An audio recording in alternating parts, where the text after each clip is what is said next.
Hi everyone, welcome back to this channel. In this video, I'm gonna show you how to make a torn paper photo with dual tone in EPIK Photo Editor. So here I've already add a photo and I'm going to add a filter. Go to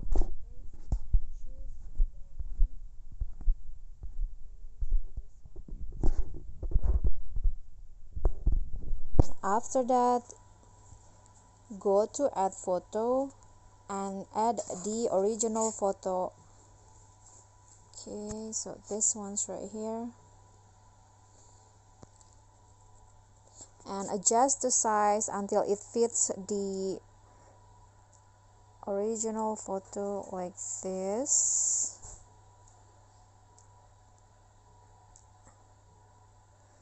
Okay, and after that, go to sticker and then find the rip paper sticker. Go to store like this and then find this rip paper. So you can choose any rip paper stickers that you want, but I prefer this one. And adjust the size. I'm going to adjust it like this, and then I'm going to duplicate the stickers and put the second one at the bottom like this.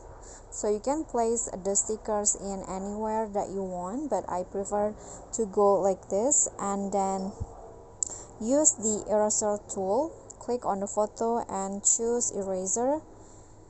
Adjust the hardness into 100, and then you can just adjust this size, and you can just erase the top and the bottom part of the photo so that it has a dual tone in one photo.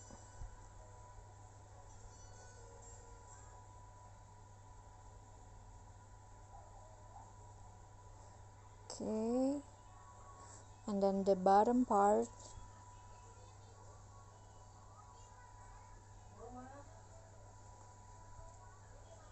So after that, here is the result, and you can just export it to your album. Okay guys, so that's all for me. If you enjoyed the video, please give me a like and smash that subscribe button down there, and also don't forget to leave a comment. That's it for me today. See you guys next time.